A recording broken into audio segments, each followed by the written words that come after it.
We just had a new law passed in Texas, and it was due to the advocacy of an alienated parent that changed one of the laws just slightly to say that if a parent loses parenting time because of an allegation of abuse that's in the future proven to be untrue, then they are awarded makeup time for all the parenting time that they missed.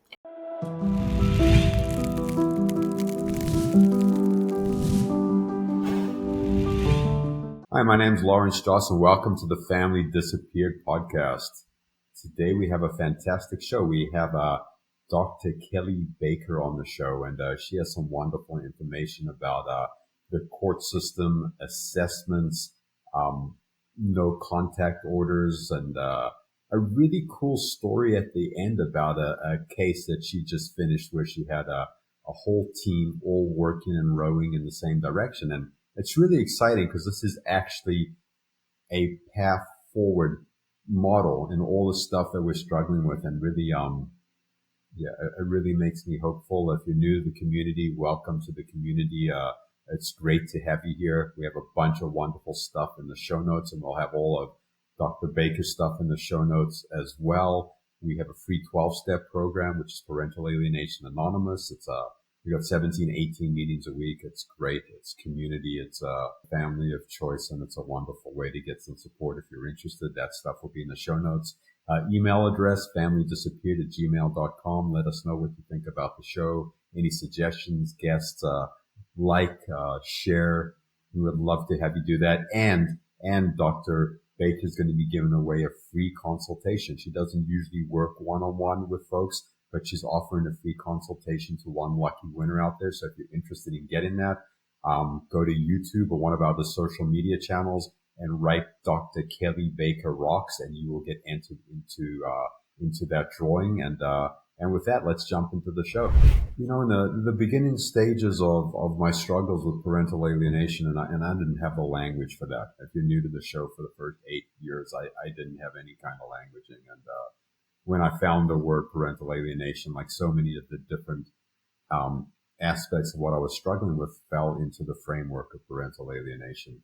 And now with these different interviews that I'm doing, I'm seeing so many different places that I didn't necessarily have boundaries and didn't really understand the implications of some of my behavior. I was taking that perpetual high road and being a good guy and doing the right thing, at least my perception of what the right thing was, and not having enough information. And not having enough information actually contributed to the problem in some ways. And the example that I'm going to give is, when I used to pick up my kids when it was my time to have parenting, or even when I was have parenting, I was still letting my kids, pick up their stuff after school from my exes. They were still having a lot of contact, like overly amount of contact, telephone calls, texting, like all this inundation happening. And I thought it was great. I thought I was supporting their relationship with their mother. And what I'm coming to realize is I had a lack of boundaries during my time. And I had this idea that the family was going to get back together, or whatever was going on for me. And I was really making a lot of mistakes. Would I use the word mistakes? I might use the word mistakes, but I think I was making some decisions that were uninformed.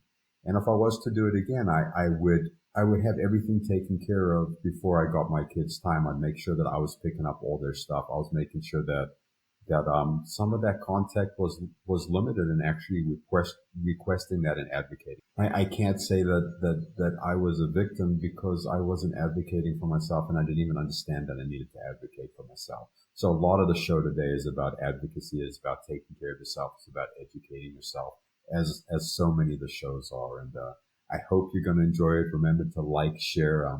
We are a 501c3 nonprofit, so if you feel like you have extra resources, we could definitely use your support so we can continue bringing all our services to you free. So let's jump right on in. So Dr. Kelley Baker, what a pleasure it is to have you on the show. And just if you could take a moment and just introduce yourself to the audience and let them know who you are, that would be wonderful. My name's Kelley Baker, and I am in the Central Texas area, Austin kind of area, and I have been providing services to families going through separation and divorce for over 20 years. And in the last uh, 15 or so, I have specialized in high conflict divorce, which allowed me to gain quite a bit of training in parental alienation. And since that time, I have really specialized in assessment and helping families who are dealing with that at all levels, mild, moderate, and severe. And in recent years, really focused on training mental health and legal professionals on the topic. Right now, I don't provide therapy anymore. I mainly do assessment work, guardian ad litem work, child custody evaluations, and parental alienation assessments, which is kind of a newer thing that professionals are asked to do. And then expert consultations where I review case files and provide expert testimony in hearings, and also just advise lawyers about how to organize their evidence and present their case. Thank you for that, Kelley. And there's a lot of great information. So I'm going to ask you a couple of follow-up questions here. You said you're actually training professionals, stakeholders within the parental alienation sphere. And in my experience, a lot of folks in the past haven't really been up to date or understood parental alienation. There's a huge gap for the training of professionals. And do you get a lot of people looking for training? Is it just kind of new and just started traction? What does that look like with the professionals out there? Yeah, that's a great question, because with the legal professionals, there is an awareness that they that this is a specialized area, that in order to try that case well, they need to really understand it. So they need more training. There's an understanding and acceptance of the fact that they need more training. With mental health professionals, that's not the case. They don't really know that they need training in the area of working with families who are having a high conflict divorce. They receive training in graduate school on family systems and how to help families who have problems or issues or conflict, but they don't get any information, very little, if any, on working with families going through divorce, especially high conflict families. And so they get out of school thinking they know what they need to know. And when I advertise to do a training for mental health professionals on parent-child contact problems, the only way I get a significant number of people from the community is if there's one person within that community who has figured out that they don't have the training they need to work with those families and told other counselors that they need that training. So it's been an interesting problem. My goal is to get information to the graduate training programs, because if I try to do it as postgraduate training or continued education, I am trying to advertise to a group of people who don't actually know that they are missing significant information. That's a fascinating problem that exists. Every state, I'm presuming, has the same kind of problem. And I've run into counselors and therapists that, again, haven't got the education, can't identify stuff. And it's really complex in that this isn't something that's mandatory already or included in curriculums. And do you see change out there where there's actually some traction going on with different graduate programs where they're actually including training around parental alienation? So if there's a professor on staff who has worked in the area of family law or providing services to families who are going through separation and divorce, then usually there's a segment of their course that includes important information. But it really takes having a professor who knows that that particular population is out there and that they have specialized needs in terms of intervention. So it just depends if there's a professor who knows. That's kind of scary. Yes, it is. It is. Yeah, and also surprising when you said attorneys and other stakeholders actually want the education and they show up because they know that they need the information in order to do the job to the best of their ability. I heard that correctly, right? Yeah, for the most part. I mean, there are, of course, family law attorneys who, or maybe judges who think they know enough already and they don't need the training. Um, but they come across this particular population, perhaps. I'm not sure what the explanation is for it, but perhaps they come across it more often as a family law attorney than just your average mental health professional providing services to families in the community. Makes a lot of sense. And the other thing you mentioned in your introduction was about assessments and doing assessments within the court system. Can you just let folks that are in the beginning stages of parental alienation or estrangement, whatever word they want to use, can you tell them what an assessment is and kind of like how it works? So, like a child custody evaluation is a little different than just a parental alienation assessment. But, or even let's say a guardian ad litem gets appointed and they need to figure out where the conflict in the family is coming from. They need to do a type of assessment also. And regardless of which of those positions I might be asked to fill, I approach the assessment from the same place, which is kind of an equal and balanced um, assessment of all the family dynamics and all the people in the family. And so it probably includes a variety of individual interviews with each of the parents, interviews with the kids, observations between uh, the parents and the child or children so that the evaluator can see the the dynamics between them, and then reviewing any documentation that seems pertinent. So parents are asked to provide documentation to support their concerns or to support their allegations about the other parent. And lawyers often also offer the evaluator documentation to review. And then there's also the process of reviewing or interviewing collaterals. So these are professionals, friends, family who have experience with the family being evaluated, and can offer information from another perspective about the parenting skills of the parents, the relationships or the quality of the relationships between the parents and the children, and also speak to events or issues that have happened in the family that perhaps they were present for or observed. Well, that's great. Thank you. Thank you for contextualizing that. And all the stuff gets put together into some kind of report, and then that just gets turned into the judge, I presume, correct? Yes, you probably given to the lawyers first and then filed with the court so the judge can read it if they go to court.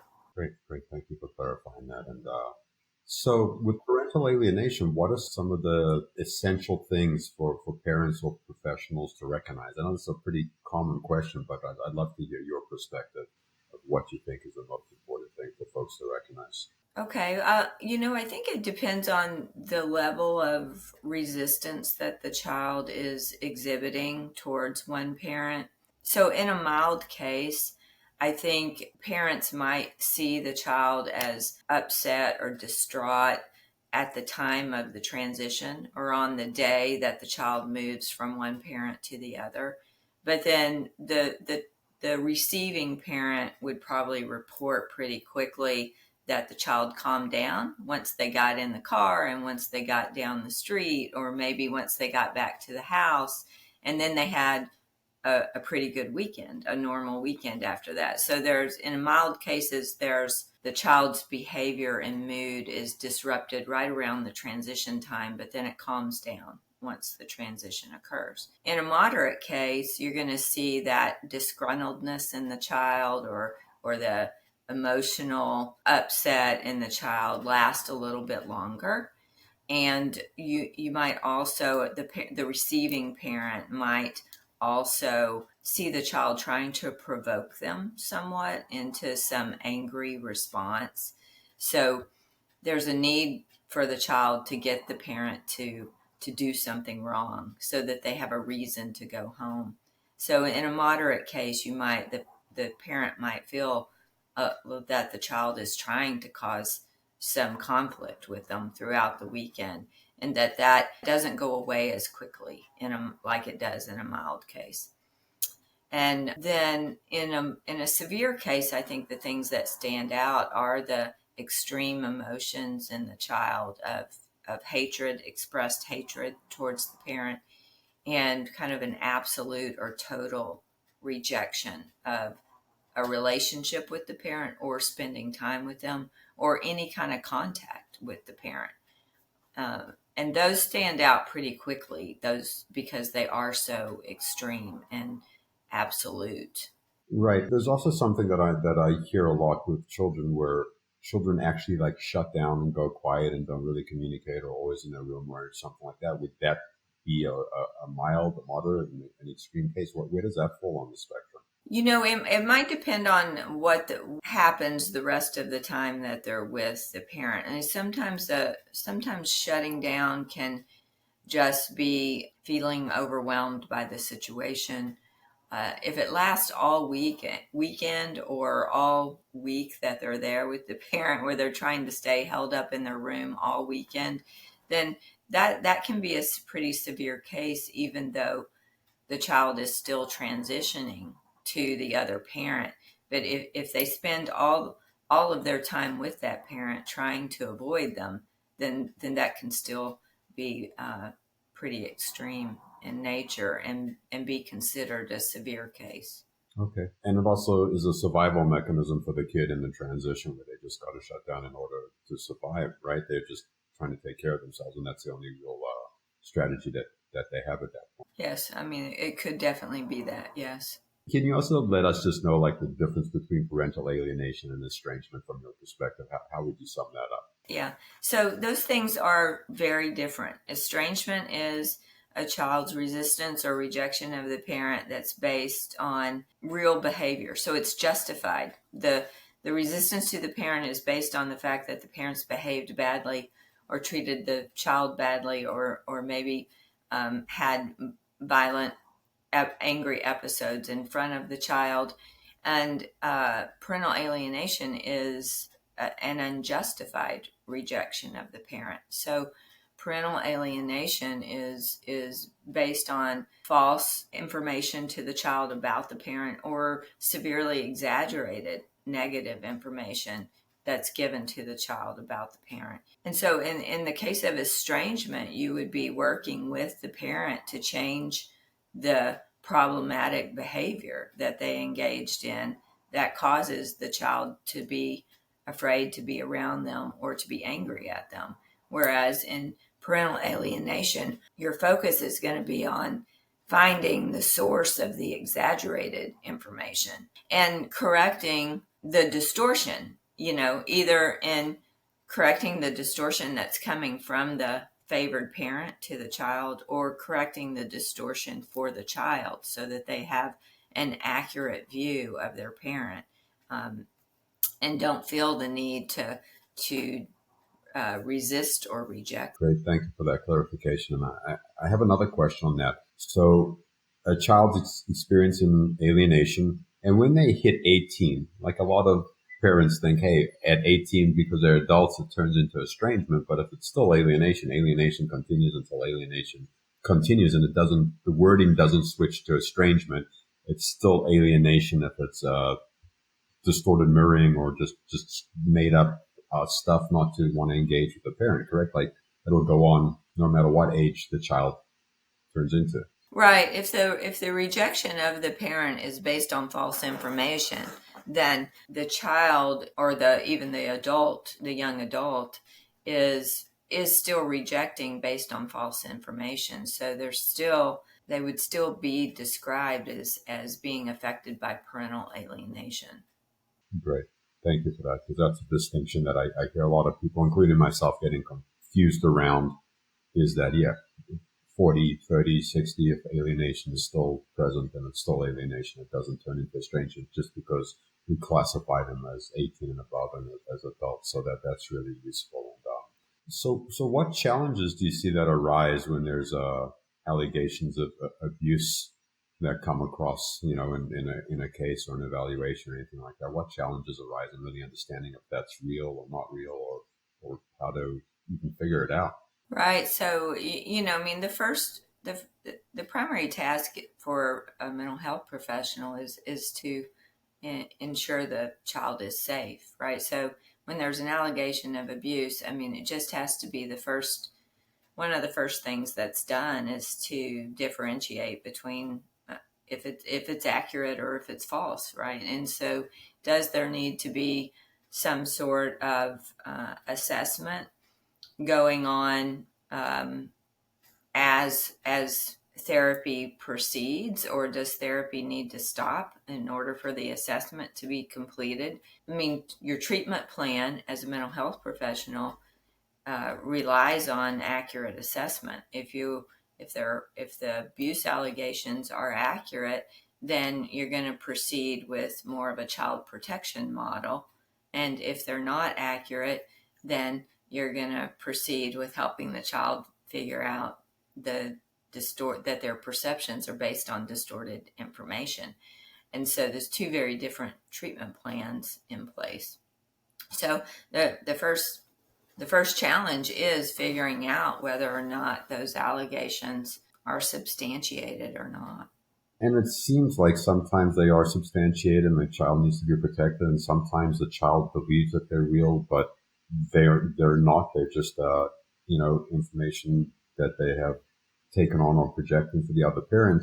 And it seems like that's really complex. And sometimes a child does get removed until stuff is evaluated. Is that generally how it happens? Is an allegation the child would generally get removed until there's a time for assessment and some therapy in order to protect them? Or does a child just stay in the same, going back and forth with the parents as it's getting figured out? I think it does happen often that the parent is restricted from having their parenting time when there's been an allegation of abuse taken to the court. It happens. I mean, there are different processes, I think, in different states. In Texas, you can get a temporary restraining order just based off of a written affidavit, right, by one parent saying this abuse occurred, and supposedly you have to be back in court to try it and present evidence to support your allegation within 2 weeks. But 2 weeks can feel really long to a parent who feels like they've been falsely accused or who has been falsely accused. And sometimes the courts can't get the family back in 2 weeks, and so it's longer. And then other times the judge will not, issue a restraining order for an affidavit and I don't know what the difference is. I don't know if the judges have some criteria they use or what.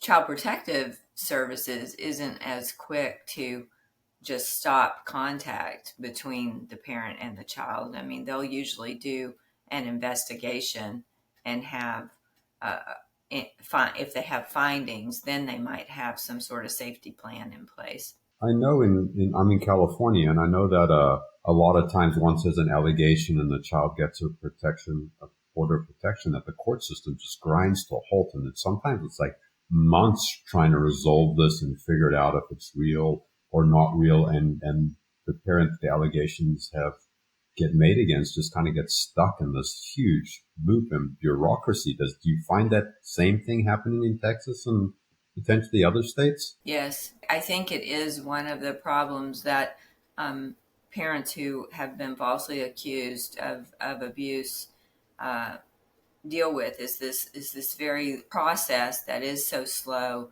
and requires that they not have any contact with their child, or perhaps only minimal contact that's supervised for a very long time. And then the child's resistance to the parent really takes hold at a completely different level of intensity. And it's very hard to get them back into a normal parenting time schedule. It takes a very long time.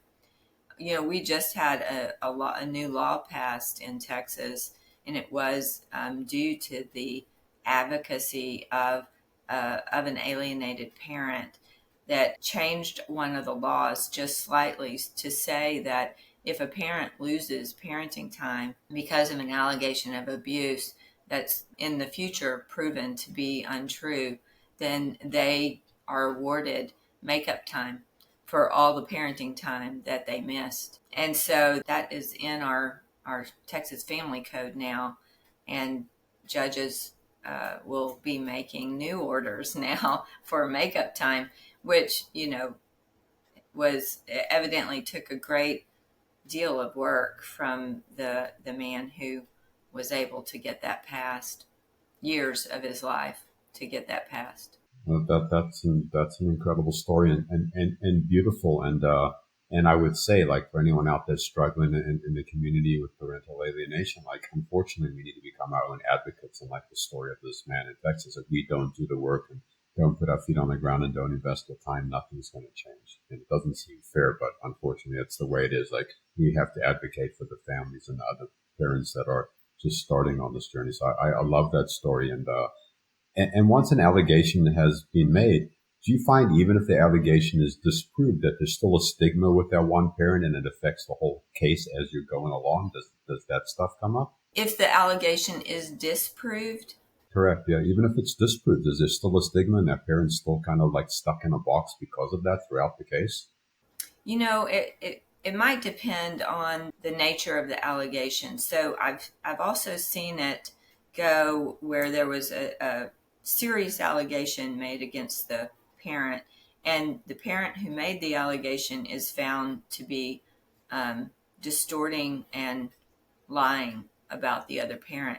I would say that the parent who's found to be lying really has done damage to their credibility in the court, and particularly if your case stays with the same judge, and that kind of depends on what state you're in or what county you're in, because at that point your credibility is so severely damaged that much of what you will try to claim may not be taken as truth unless there's a great deal of evidence to support what it is you're saying.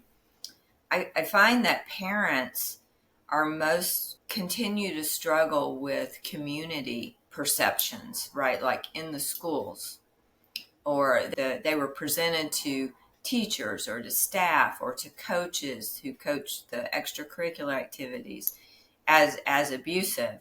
And it's harder, I think, for them to overcome that kind of social stigma than maybe it is in the courtroom, actually. Huh. Yeah, that's so interesting that the person that's actually making the false allegations, their credibility goes way down. And yeah, it's not the answer I thought you were going to give me, but that makes a lot of sense because it is a court of law, and yeah, being discredited is a problem, and also bringing up the social stigma and the PTA and the friends and the community and stuff like that, and that lasts on and on and on. Yeah, that is very very frustrating.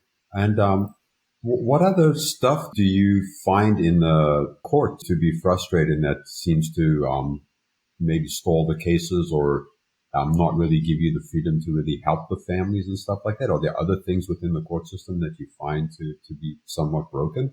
I think the whole idea about the interplay between mental health professionals and legal professionals is one of the most significant challenges. So you have a group of professionals who are trained to figure out what's going on and to help the family. And you have another set of professionals who are trained in advocacy for one person. And that person is not usually the child. It's one parent or the other. And the parent, and in these cases, the parents' views of each other are so polarized that the lawyers take on those polarized views also. And mental health professionals are more about figuring out what everybody in the system needs, or they should be anyway, and less about advocacy, necessarily.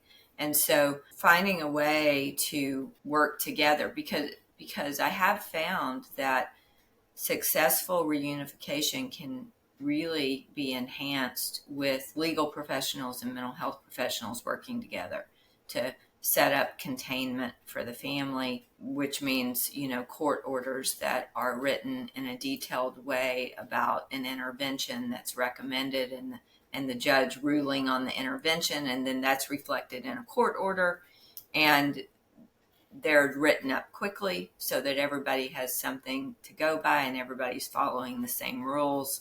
I think that's one of the most significant challenges, is that we need each other to get the family the help that they need, and yet we're sometimes working against each other because we're coming from different perspectives. I think that another challenge is getting in front of a judge soon enough when you need changes in the intervention, or somebody's doing something to sabotage the intervention and moving the family forward.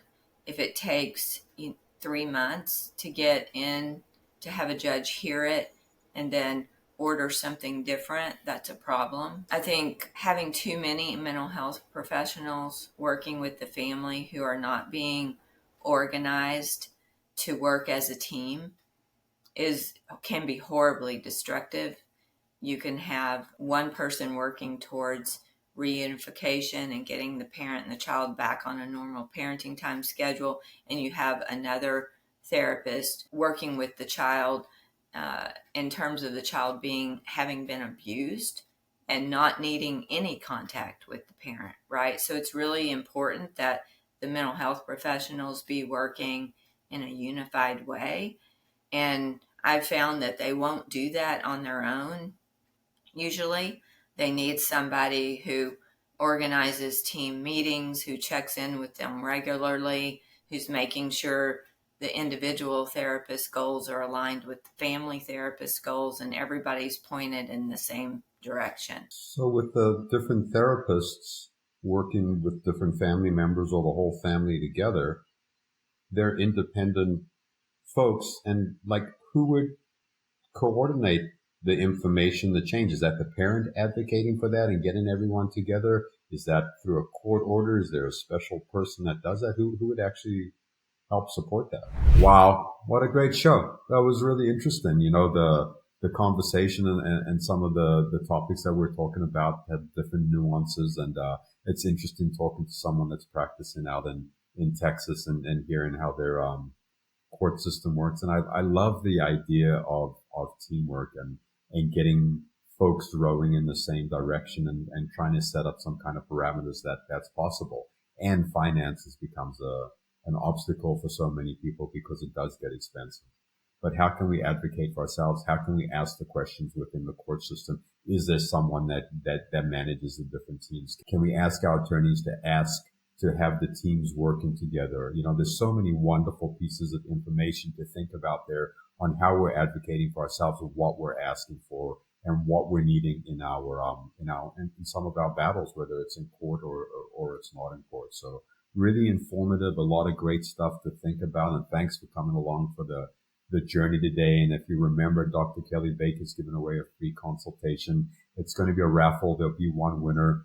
Dr. Kelley Baker rocks. Stick it in the YouTube comments or any of our other social media comments, and we'll announce the lucky winner 2 weeks after the original show airs. And thank you for coming out to play today. And in case no one's told you yet, I love you. I hope you have a beautiful day. And if you think me telling you I love you is strange, it might be a little bit strange. And I do love this community, and so many people have told me that they love me, and it keeps me going sometimes, and it's just nice to hear. And yeah, I love you. Have a good one.